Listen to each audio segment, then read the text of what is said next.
Talking Business, a podcast from Melbourne, Australia. The podcast is available on the Acast site, my own website, the Apple Podcast Store, or wherever you go to get your podcasts. Or you can get it at the Business Acumen website at www.businessacumen.biz or at Banking Day. For the most exclusive access to leading economists and business leaders from around the world, subscribe to Talking Business from my website, leongettler.com. I am Leon Gettler. My job is to review and monitor the week's news in business, finance and economics. I bring it all to you every week. This is episode number 11 in our series for 2023, and today's date is Friday, April the 14th. First, I'll be talking to Sharon Morris, General Manager, Australia and New Zealand at the Grattan Institute of Procurement and Supply, talking about the importance of social procurement. And I'll be talking to economist Nicholas Green about the future board of the RBA. But now let's talk to Sharon Morris. Now, so tell us about the importance of social procurement. I probably want to go back and tell you a little bit of a story about why I'm here, and it really largely is because of social procurement. I come from a background in the not-for-profit industry. I was CEO of the Mother's Day Classic Foundation, and what was important to me there was working in a space that had impact on people's lives, so raising funds for breast cancer research. And when this role came up, I looked at the impact that procurement and supply chain can have on community and planet and also profit. And I thought, hang on a minute, this impact is wider and potential to reach more people by leading the Chartered Institute here in Australia and New Zealand. So I'm here because of things like social procurement, because of modern slavery, because of ethics. If we train our procurement and supply community with the right skills to do the right things by society, then I'm in, because that's going to make a difference for our community. So I've sort of gone a long way to answer a question, but in terms of social procurement and where that sits for SIPs, is it's incredibly important because we can see the impact that it has on the community, and particularly right now as we're building back better. So it's our role at SIPs is really about ensuring that our community and in terms of our community, our members and the procurement community have the right skills to tackle procurement in an innovative way and in a way that's better providing the public good. So I hope that helps answer, but I can elaborate a little bit more. Well, certainly though, to confirm, social procurement is very much about procurement for the betterment of society. It is indeed.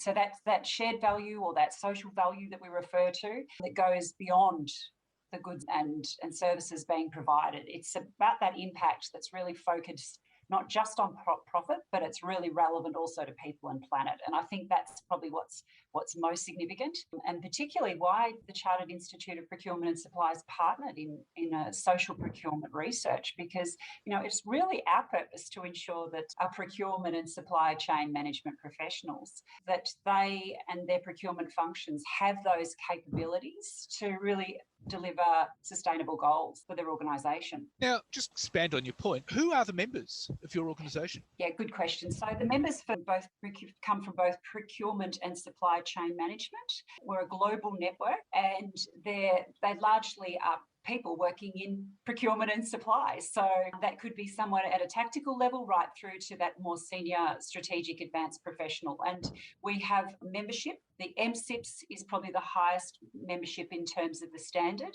but we have affiliate members, and we also have a significant number of growing student members, which is a really interesting dynamic, particularly in a pandemic.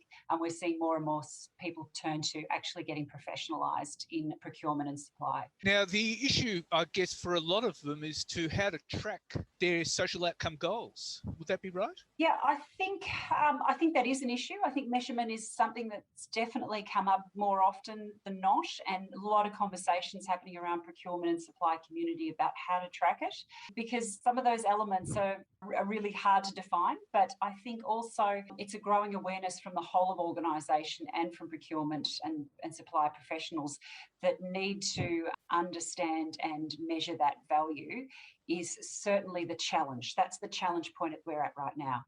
but providing research like we're providing through this social procurement research helps us to really benchmark where we're at as a community and where we need to go. So I think measurement is absolutely key, but it's certainly something that's challenging the profession in terms of how do we measure the value within an organisation. And there's lots of different organisations looking at that at the moment.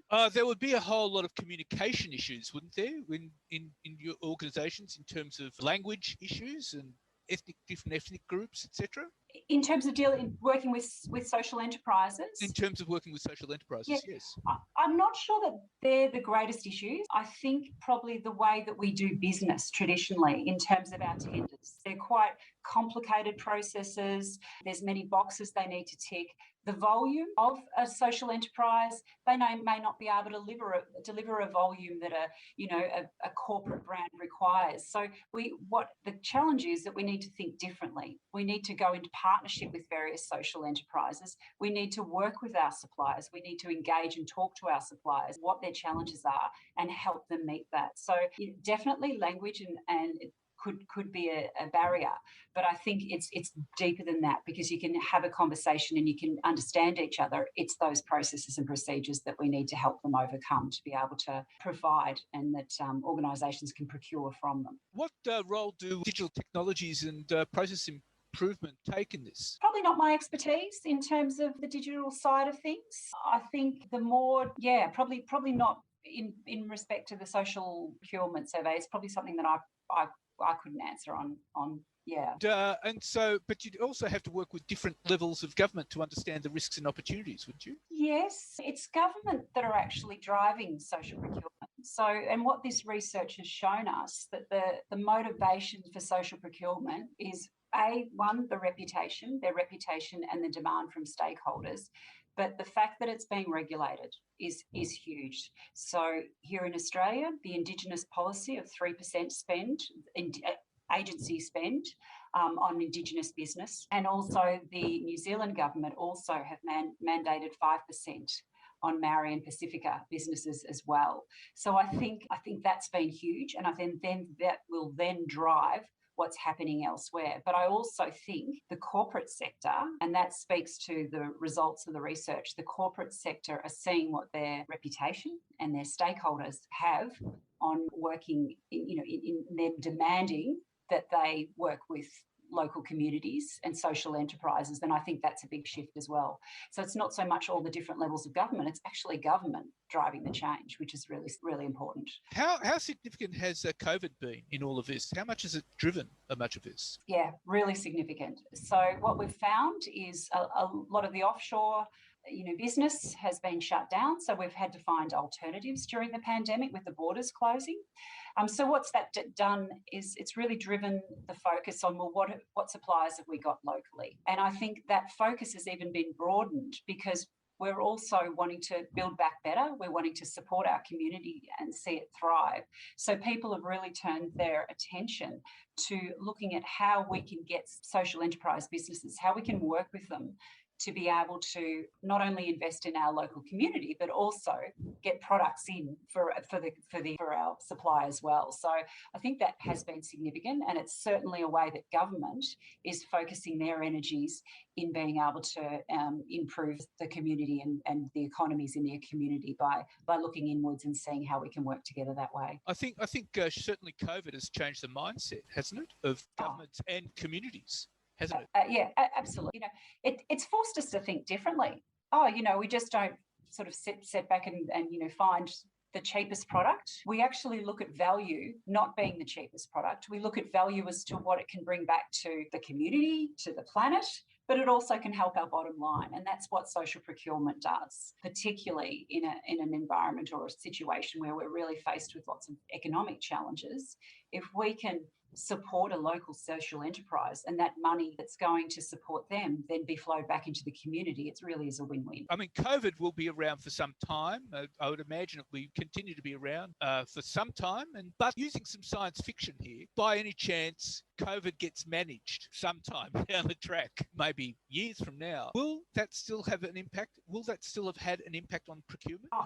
Without it, yes, Absolutely. On a number of different ways, the way that we communicate and work with people has completely changed. We're all working virtually, and we're all able to reach more communities by working virtually. So the style of how we build our relationships is absolutely different. But it'll need to be, in terms of our supply chain, it'll need to be a bit of blend. It'll need to be local supply as well as out into the international supply. We'll need to be thinking differently about how and what stockpiles we have, how much stockpiles we have, and where we're going to get that, where we're going to keep that. So I think the mindset is definitely changed. We're really focused on risk and resilience. What happens when this happens next time? Are we ready for it? And how are we going to mitigate that risk? So what that points to from our perspective, from the Chartered Institute of Procurement and Supply, is do our procurement professionals have the right capabilities for the future?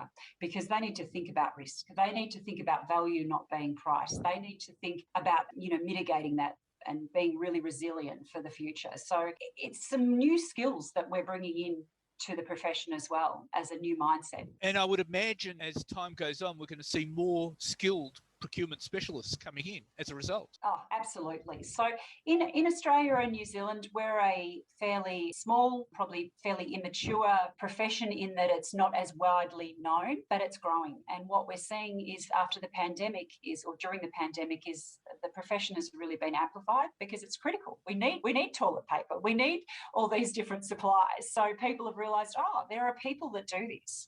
And I think what's pleasing from my perspective is I'm seeing a lot of emerging young people come into the profession and saying this is the career for me, and they're choosing to be in procurement and supply.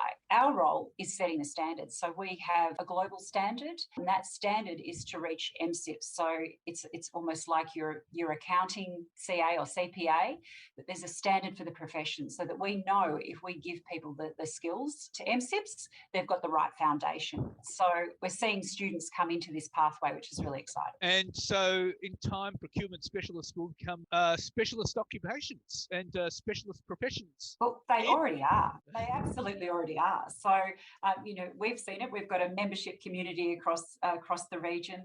They're already those that have, that strategic capability, who are leading procurement functions and moving on into CEO roles, because it's quite a broad role being a procurement leader. And there's many skills. There's the soft skills, the relationship management, the supplier relationship management, the negotiation, the dealing with resilience, all those soft skills. And then there's the technical skills of actually buying and that's, contract management and the like. So quite a broad range of individuals, quite a broad range of skills that these individuals have. So it's our role to support them and make them succeed. And it will be creating a new pool of CEOs in the future. Well, potentially, yes. Okay. Well, Sharon, it's been lovely talking to you. Thank you very much for your time. And now let's talk to economist Nicholas Green. Nicholas, so you've been discussing the makeup of the RBA board with economist colleagues of yours. Now, the basic view is we need the board populated by experts in economics, but you have a different view. What are your concerns about that? Well, we do have a board that is predominantly got economic experts on it. The Reserve Bank itself is full of economic experts, and the staff and the governor have a very powerful influence. And the question really is, should every member of the board be an economic expert? Now, the argument in favour is that they're basically an economic outfit. They're attending to economic questions and they need to get that right. So it seems completely obvious that the people on the board need that kind of expertise. There is a history with the bank in which, and I think this was very well exposed during the Accord years of the Hawke-Keating government, when you had a kind of compact between business, the unions, and the government to try and deliver certain kinds of outcomes. And in that context, the fact that the board had some business people on it and it also had a unionist on it made some kind of sense as part of a social compact. In other words, that the sort of intelligence you needed to use in setting interest rates and in running monetary policy involved some of that kind of social intelligence. I didn't know. I was persuaded that was quite a good. There was quite a good case for that by Ted Evans, who was the Secretary of the Treasury, and he supported it at the time and for reasons that I think I've intimated in what I've just said to you. So it seems to me, but I think you can take it further and say that economists have suffered from groupthink. The discipline itself produces a fair bit of groupthink, and therefore having a few people who are not kind of from economic central casting can actually add to the social intelligence of the board. I stress also, as Ted Evans stressed, that even if you are a unionist and you're on the board, you do not represent your organisation or its position. You are there as, with your own background, representing yourself and your own capacity to think through the issues and be responsible for what the board decides. So basically, your concerns are about the breadth of vision and the need for wider considerations of pure economics. That's right. But then later on, this was a discussion you can follow on Twitter.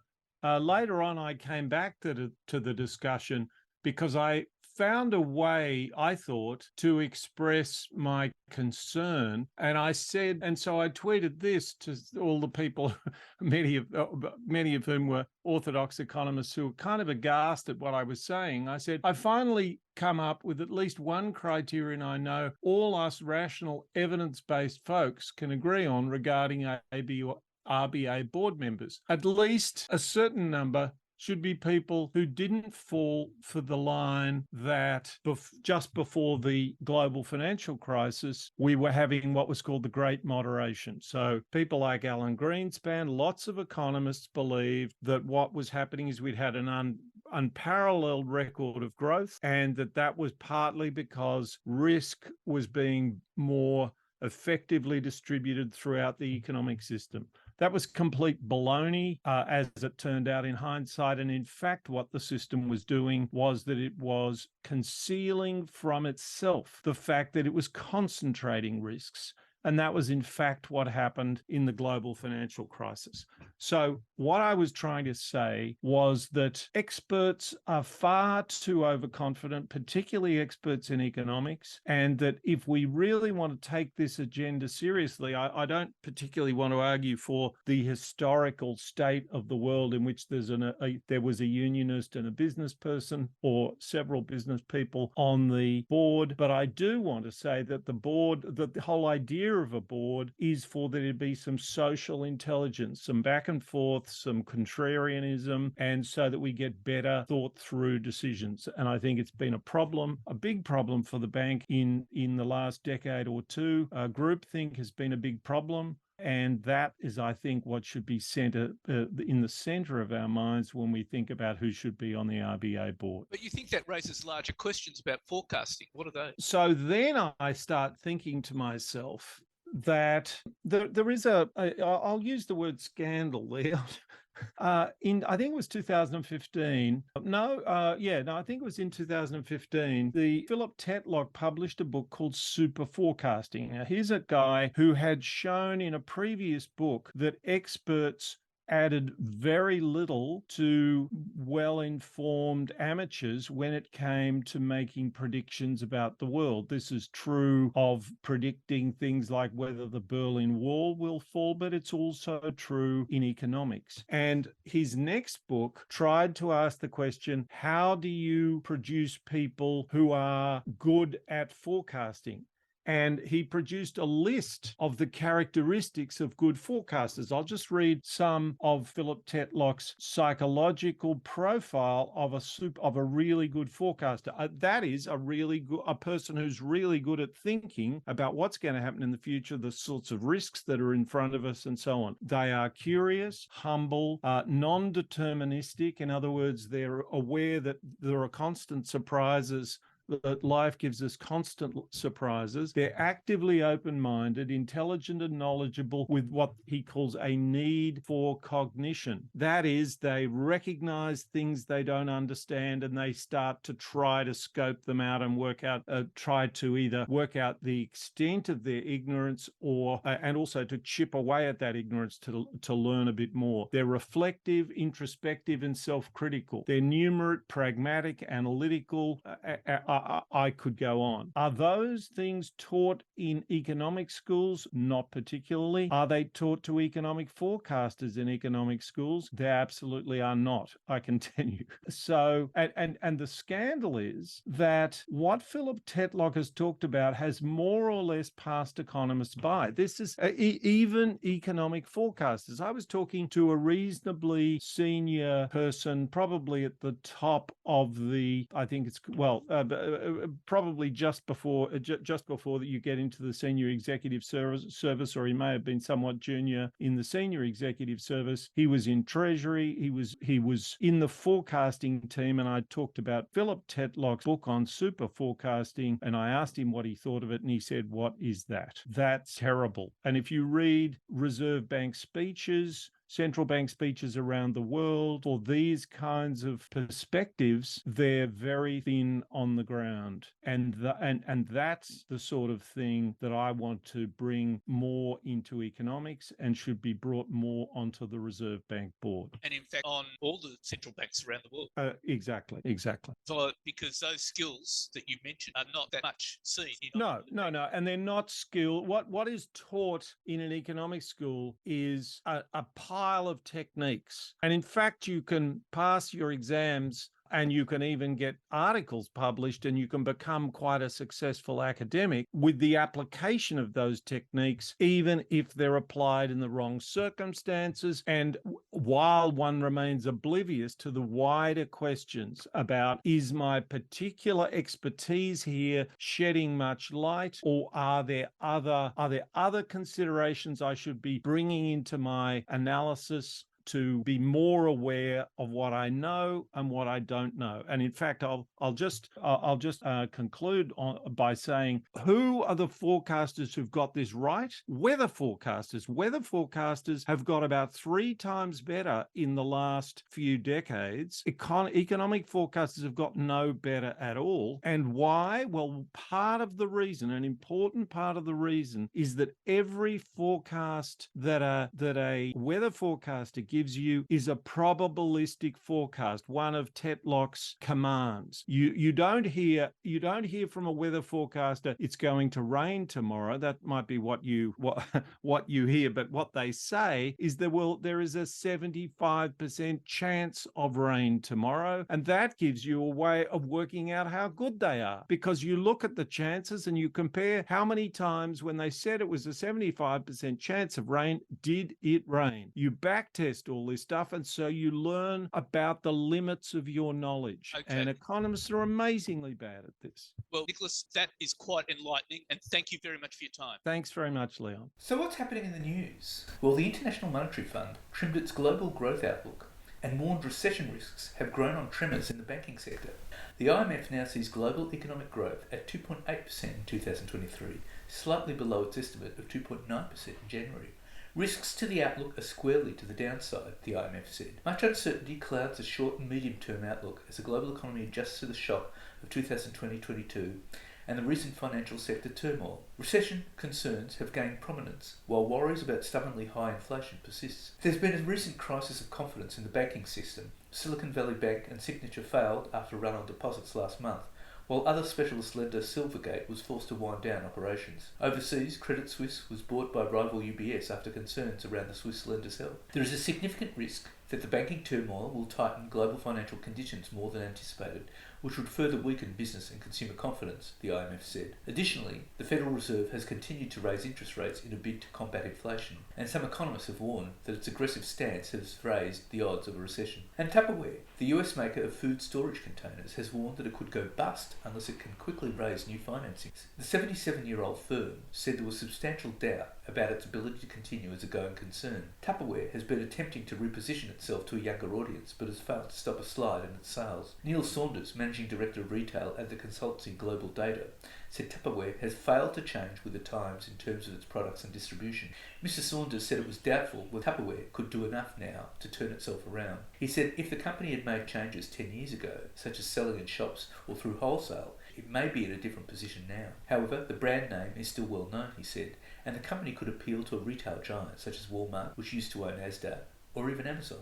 And the Albanese government is optimistic that a breakthrough over China's punitive tariffs against Australian barley paves the way to lifting the remaining trade sanctions that crippled $20 billion of exports at the height of political tensions between Canberra and Beijing. In a big backdown by Beijing over its campaign over economic coercion against Australia, China will conduct a snap review of its tariffs on barley, potentially allowing it to avoid an adverse ruling by the trade umpire. Under the deal brokered by officials, Australia will suspend its World Trade Organisation appeal against the tariffs for 3 months, and a fourth if required, while the expedited review is underway. A favourable outcome should be a guide for resolving the other Australia-China trade case before the WTO, involving tariffs on Australian wine, Foreign Minister Penny Wong and Trade Minister Don Farrell said. And the Grattan Institute has warned that Australia is staring down another decade of budget deficits unless the federal government implements sweeping reforms including cutting superannuation tax concessions, reining in the NDIS and lifting the GST to 15%. It also says the government should redesign the so-called Stage 3 tax cuts so that are less generous to the highest income earners. It also suggested limiting negative gearing so investment losses cannot be written off against unrelated labour income, raising about $2 billion annually. Other revenue measures include a new 10% Commonwealth royalty on offshore gas, which would raise $4 billion annually, and uncosted measures to introduce a carbon tax and an inheritance tax. Reining in the rapidly expanding National Disability Insurance Scheme by providing additional support outside the program would also take pressure off the budget. And Milkrun, the rapid run local delivery service, will close and make its staff redundant, bringing an abrupt end to a company which raised one of the biggest early stage funding rounds in Australian venture capital history. Deteriorating economic conditions have made it difficult for the company's founder, Danny Millen, to raise fresh fund, and he told staff on Tuesday that cash-burning Milkrun would be shut down by the end of the week. While Milkrun, the largest of local delivery companies, and its peers changed how younger inner-city consumers in Sydney and Melbourne shopped, it is also facing increasing competition from Woolworths and Coles, who have aggressively invested to match newer operations. Milkrun launched in Sydney in 2021, creating a network of warehouses dubbed dark stores, which stock up grocery products and enable delivery riders on e-bikes to get groceries to customers in 20 minutes or less. Customers are ordered through a mobile app. And a company that provided services to both Woolworths and Coles that spectacularly collapsed late last year owes $5 million to creditors, financial records have revealed. Melbourne-based RedCycle, which offered Australia's largest soft plastics recycling program, went under after it was revealed hundreds of millions of bags and other soft plastics were secretly stored in warehouses and not recycled. Launched in 2011, the company was declared insolvent after it failed to pay storage fees on the thousands of tonnes of plastic, despite earning $20 million from the Coles and Woolworths program that had run for the previous decade. In February, Woolworths and Coles said they would take on responsibility for tonnes of stockpiled soft plastic being stored in 32 sites, but secret stockpiles of plastic bags continue to be found. At least a dozen new sites have been located in the past month, including in Tasmania, Queensland and Western Australia. With a limited soft plastic recycling capacity in Australia and the potential that some material will no longer be suitable for recycling, it's possible parts of a stockpile would go to landfill. And a diagnostic company, backed by mining billionaire Andrew Forrest, is donating thousands of PCR tests to Papua New Guinea to avoid Australia's closest neighbour becoming a hotspot for new COVID-19 variants. Less than 5% of PNG is vaccinated against COVID-19, placing the country at a greater risk of becoming a breeding ground for coronavirus mutation. The pandemic has shown how fast such variants can circulate the globe, and medical technology startup SpeedX is moving to ensure that doesn't happen. The company, which attracted $5 million from Andrew and Nicola Forrest's Health Technology Investment Fund, 10 Mile, earlier this year, builds molecular tests that help doctors identify infections and the best treatment option. It comes after the Forrest's private investment group, Tatarang, launched 10 Mile last August with an initial capital allocation of $250 million to spend on unmet medical needs and support sustainable and equitable healthcare. Currently, PNG sends COVID-19 test samples to Australia for sequencing to identify variants of the virus, a process that can take up about 2 weeks. The donated materials work on basic sequencing test machines and significantly increase access to COVID-19 tests, which will ensure effective test, trace, isolate and treat strategies, as well as early identification and containment of new variants. But SpeedX is not only focusing on bolstering PNG's COVID-19 response, but is also assisting the company in surveillance of influenza and sexually transmitted infections via pathology-based testing. And essential workers are spending about 2/3 of their income on housing on average,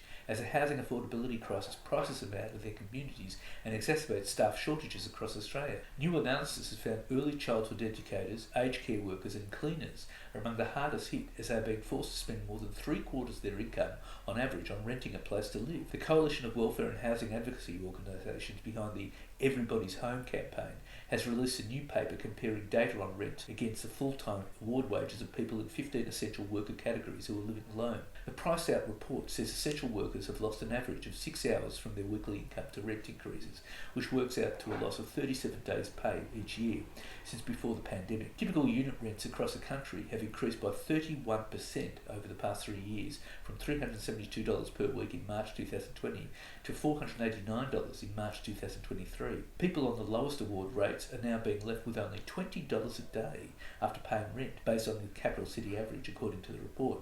Everybody's Home, which released a study to bolster its calls for the federal government to ramp up in investment in social and affordable housing, says rising rents means essential workers are likely to be in serious financial stress or reliant on their partner's income. Furthermore, the rental crisis means many essential workers can't afford to move to parts of the country that are most in need of staff, while others, such as those in aged care, are leaving the profession altogether in favour of higher paid work. And the Melbourne man who invented mobile wireless FTPOS in the 1990s, Daniel Elbaum, believes that Australians will soon need to carry a wallet-sized personal security card to access banking and basic services to protect against the unstoppable threat of cybercrime. Computershare co-founder Tony Wales and trucking magnate Ian Coots are among the investors who have already poured $125 million into Mr. Elbaum's venture, VeroGuard, which has been working on a solution to prevent cybercrime for the past 20 years. VeroGuard has invented the VeroCard, a multi-factor authentication device the size of a business card. It offers the same level of protection as a bank transaction during online use, according to the VeroGuard website. Mr. Elbaum said the device was already being used by defence forces and intelligence agencies, and it was only a matter of time until it became commonplace, replacing cards and passwords. And Australia's largest media companies are warning the federal government its proposed privacy law reforms would allow affluent people, politicians and celebrities to avoid scrutiny and could inundate the court system. The Australia's Right to Know Coalition, a group of major Australian publishers, fiercely opposes proposed changes to the Privacy Act and claims it could have a devastating impact on journalists' ability to do their jobs. In a submission to Attorney General Mark Dreyfus' review of the Act, the group argues the government's approach to reform is not evidence-based and misunderstands the role of news reporting. Increased regulation will lead to a suppressed media which violates implied freedom of political communication, says a submission from the group, which includes Nine, the ABC, Guardian Australia, the West Australian and News Corp Australia, owner of the Daily Telegraph, Herald Sun and the Australian. The Attorney General's Department released in February its review of the Privacy Act, a report that proposes a way for people to sue for serious invasions of their privacy. The department has sought submissions in response to its set of proposals from the sector. The changes are being considered as a way to better protect Australians from intrusions into their homes and digital lives, but similar laws overseas, such as the UK, have allowed bankers and celebrities to suppress true but embarrassing stories such as of affairs and drug use. And new home building has slumped by 27% from its pre-pandemic high of 5 years ago, choking off housing supply just as Australia grapples with surging local and immigrant demand and a sharp drop-off in purchasing by mum and dad investors who enabled the last big boost of new apartments and townhouses for rental stock. Analysis of ABS data shows quarterly home building starts had fallen to 45,489 by the September quarter last year, after rising to a high in the pre-pandemic period of 62,275 in March 2018, split evenly between houses and apartments. These figures reveal how, after a debt and incentive-fueled spike in detached housing, now playing out with brutal consequences for builders such as Porter Davis and their customers, the country finds itself badly short of homes just as migration resumes. As in past cycles, surging demand and higher rental and purchase prices will eventually trigger more supplies. But it will not be like last time, when offshore and domestic investors lifted the country's housing stock with a swell of apartment construction that peaked in mid-2015. Experts say the billions of dollars needed to fund the country's next major boost in housing stock, over and above the historically consistent supply of detached homes to meet owner-occupied demand, will come from institutions such as local superannuation funds, global pension funds and insurers. Thousands of Porter Davis customers hoping for a white knight home builder to swoop in and finish their incomplete homes have been dealt a blow after liquidator talks with dozens of parties failed to identify any capable of taking over all 1,700 stalled builds.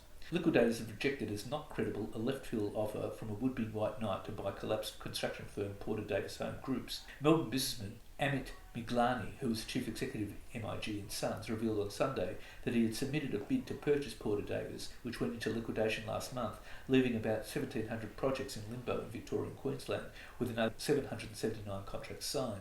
The offer was to buy the business outright in a move that he claimed would keep all staff employed, protect homeowner deposits and see all projects under contract completed. However, a spokesman for the liquidator Grant Thornton Australia said they have engaged with dozens of parties who have contacted them, expressing various levels of interest in Porter Davis. As advised to customers last week, while there is a genuine interest in parts of the Porter Davis group, the liquidators have not identified any parties that are willing and capable of taking over all builds of Porter Davis customers as part of a single sale transaction, Grant Thornton said in a statement on Monday. And cybersecurity experts have warned the rate at which criminal gangs and state actors are targeting the healthcare sector is accelerating because of the ability to cause significant damage, which increases the likelihood of being paid a ransom or to steal cutting-edge research, a report has found. Leading cybersecurity body CyberCX has found that while healthcare companies had previously ranked cyber threats low on their list of concerns, with only 40% of health insurers listing it as a material risk in their annual reports, the nation is now in the midst of a national data reckoning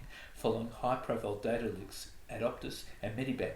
The report found that healthcare was one of the most targeted sectors because it hit a sweet spot of providing essential services and holding a high volume of sensitive data, which criminals knows hurts and causes damage when released. And supermarket and petrol station bosses are warning the federal government faces as much as a $5 billion hole punched in its budget from lost tobacco excise and uncollected GST caused by collapsing tobacco sales, as smokers switched illicit tobacco, counterfeit smokes, and an explosion in vaping. Independent supermarkets, petrol stations, convenience stores and the corner stores have witnessed a sharp fall in tobacco sales from their store counters as a skyrocketing price of legal tobacco encourages demand for illicit, counterfeit and loose tobacco known as chop chop, with smokers looking to save money amid costs of living pressures. The huge popularity of prohibited e-cigarettes or vaping is also robbing legitimate retailers of sales, which in turn, and combined with the massive growth in illicit tobacco, is seeing lost collections of tobacco excise and GST. The threat to the Treasury's forward estimates, estimated by the Australian Association of Convenience Stores to be as much as $5 billion, was laid bare recently by one of the nation's largest independent supermarket chain, Richie's, in a presentation 2 weeks ago to its key food and grocery suppliers. And the nation's biggest banks and financial services companies will be summoned to a series of unprecedented wargaming exercises to test how they would respond to debilitating cyber attacks that could upend the lives of tens of millions of Australians. Home Affairs Minister Claire O'Neil said recent attacks on Optus, Medibank and Latitude Financial were just the tip of the iceberg when it came to damaging cyber attacks, and the government was preparing for more profound breaches that crippled critical infrastructure assets such as the water supply and electricity grid.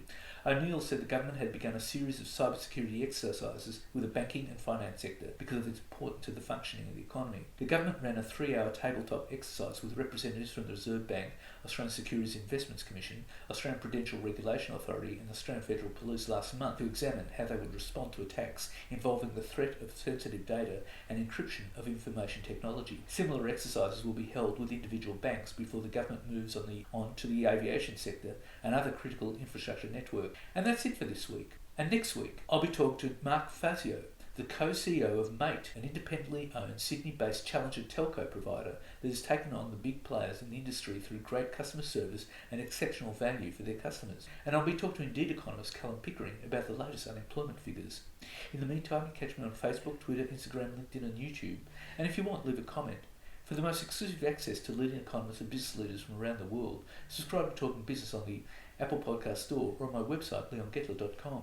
If you want to contact me, email me at leon@leongettler.com. I answer all emails. Wishing you all a safe